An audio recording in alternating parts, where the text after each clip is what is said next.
What's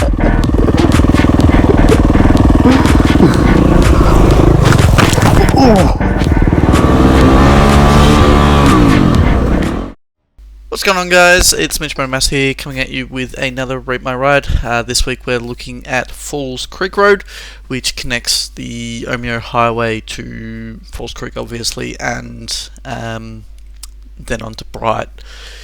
It is up in the northeast Victoria. A lot of the roads I've done recently have all been in northeast Victoria because, well, I'm from the east, so it makes it a lot easier to do. I'm hoping to do some western roads eventually, but that's just once we've gotten back to riding, because at the moment I haven't been riding a lot because I've been sorting out my new house. Settlement will, by the time you see this video, will have happened, but at the moment I'm about 2 weeks out, so super exciting, but also trying to get everything organised and everything packed. But we're going to be doing the Rate My Ride for Falls Creek Road this week. Make sure to like, comment and subscribe if you haven't already before we get into the video, and if you haven't as well, hit that notification bell so you get notifications when a new video comes up. So we're looking at the Falls Creek Road, which is like I said, out on the way through Falls Creek, but we'll start talking about its accessibility. So accessibility, once again, this is one where, unless you're from the northeast, far northeast Victoria, you're probably going to be having to make this as part of a trip, but there is accommodation midway through if you really want to stop at Falls Creek. There's some awesome views. If you're a mountain biker and stuff like that, you've probably been there before. There's heaps of places to go through accommodation, but one big aspect of this in terms of its accessibility is during winter you will not be able to safely do this on a bike. Full stop, not even a question. Well, it's usually covered in snow, so unless you're prepared to be riding in snow, you're going to have a big trouble. Plus, it's a national park, and there is I'm not actually sure if there's mountain entry. I know there's parking costs, but there is, all the hassle and stuff like that. If you do want to come in winter, it is a lot more of a hassle than it is for a lot of other roads. So if you get nice weather during the winter to hit, for that, I'm probably going to rate this about a 5. Actually, no. Let's be a bit more realistic. This is about a 3 for accessibility. It is, if you're going during winter, is an absolute nightmare to get to. They have done a whole lot of works on it recently, so it's good, but we'll get to that when we look at condition and stuff like that. So accessibility 3, not much else to say on that. Length. So this road is a really nice length. It is, I haven't got the length up on me, but let's have a quick look. But it doesn't feel like it is too long. It's an awesome road. There's plenty of nice spots to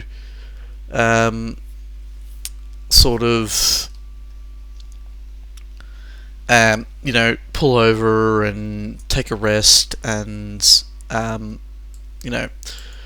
enjoy the sights and everything like that. And it doesn't feel like it is too long. So I'm going to give the length, solid 7 out of 10, but let's have a look at how long it is. And it is approximately,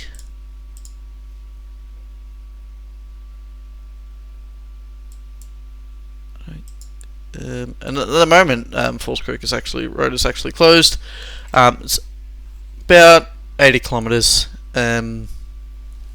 So nice, long cruisy ride. So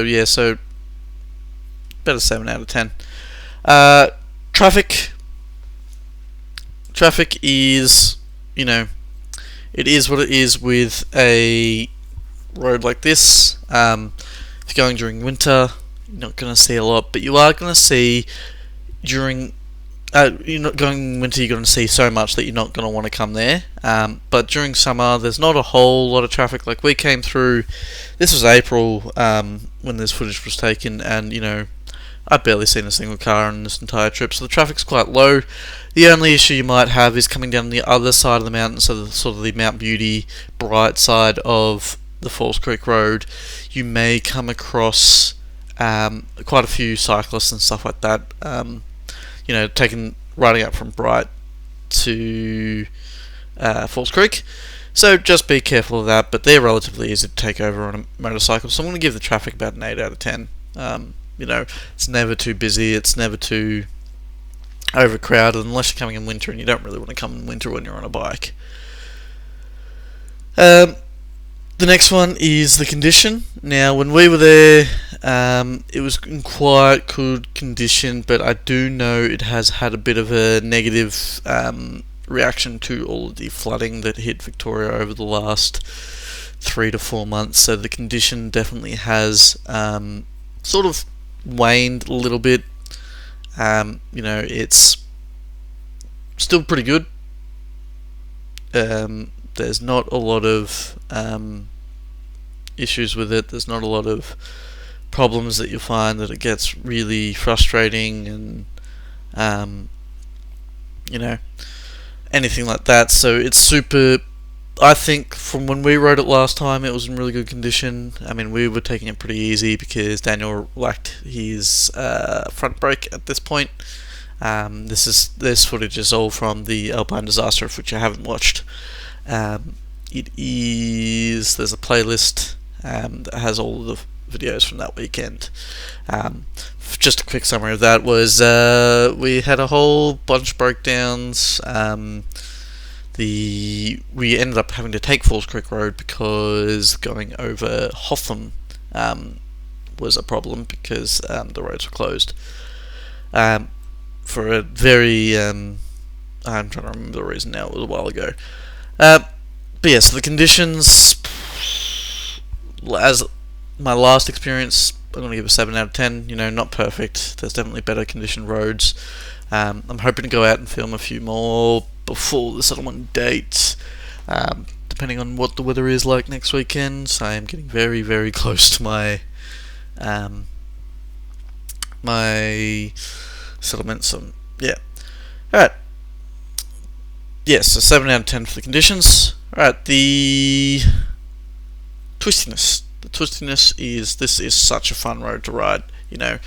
There's a lot of open, vision, so like you're not worrying about, except for sort of the first couple of sections when you're coming from the Omeo side, and the first couple of sections on the other side as well. But once you get sort of into it, like you can see now in the footage, it is wide open. You can see everything that's going on, and even in a lot of the really twisty bits, you can see everything that's, you can see well and truly ahead of you, so alright, there's 4 cars coming the other way, I'm just going to slow down a little bit, or you can see sort of any sort of traffic hazards. There's not usually a lot of wildlife either, which I haven't actually included in any of my rate my rides, but it is something that I probably should start thinking about including, because there's certain roads that as awesome as they are to ride, I would not ride I wouldn't ride above like 60%, because there is just kangaroos non-stop, wombats, you name it, they're all on the side of the road. So when you get looking at the conditions, but the twistiness, I'm going to go with an 8 out of 10. Alright, the chaining, this is an awesome one to make part of a huge weekend trip. The road itself takes an hour and a half to ride if you're riding cruisy. If you're riding a bit harder, not so much. Maybe an hour when you're kind of cruising through. You sit. Most of the sections are 100. There is a few sections that are lower than that, mainly when you get closer to the ski resort. But we'll focus on the twistiness, and we'll talk about looking at chaining. So the chaining, there's awesome roads. This comes off the Omeo Highway, like previous Rate My Ride. It connects to the Great Alpine Road, at the other end in Bright, so you could come back through Omeo if you want to. You can head into Myrtleford and then cut through King Valley through Whitfield, which is another awesome road, which I will be doing soon. I just need to remake my list of roads that I'm going to do for the Rate My Ride series because I lost it. So that Twistiness chaining, I'm going to give a solid 9 out of 10. It is one of the most awesome things. You've got the Middle Highway as well. You've got every awesome road in Northeast Victoria kind of connecting to this road in one way or another, and there's not a lot of transport, I guess is the word I would use for it, like the rally term, that you experience with it. Speed limit. Speed limit, for the most part, is pretty okay. It's pretty much always about 100 or thereabouts. You know, it is not anything, you know, obviously it's Australia, the speed limit's not going to get much higher than 100, unless you're out in complete rural areas, and that's, you know, very rare. So speed limit, 7 out of 10. There are parts of it where it feels really low, and that's all the spots where it's not 100.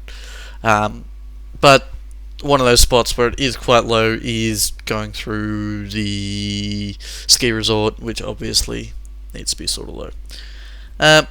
Yeah, that's pretty much summing up our video. I'm going to give it an overall rating of, let's go with 7 out of 10. Right? It's still, you know, I'm not giving it an 8, 9 or 10 out of 10 because it's still a trip away even from a lot of major regional towns. So it's not one you could just, you know, be like, oh, I'm going to do this after work, or I'm going to make it as part of like a day journey. This is, unless you're in Myrtleford, maybe Mansfield if you're super keen, or Bright, or Omeo, or Wangaratta, you're probably not hitting this on a afternoon, like on a day ride. This is one of those ones where you have to make a trip out of it, so that's why I'm giving it only a 7 out of 10. But it does have awesome views. That's definitely a solid winning factor of this road. So that sums up my video on Falls Creek Road. We'll see you in the next Rate My Ride, which will actually be our dirt series making its final debut. I've finally, hopefully, fingers crossed, getting around to recording commentary. So see you in the next video. Make sure to like, comment, subscribe, and hit that notification button.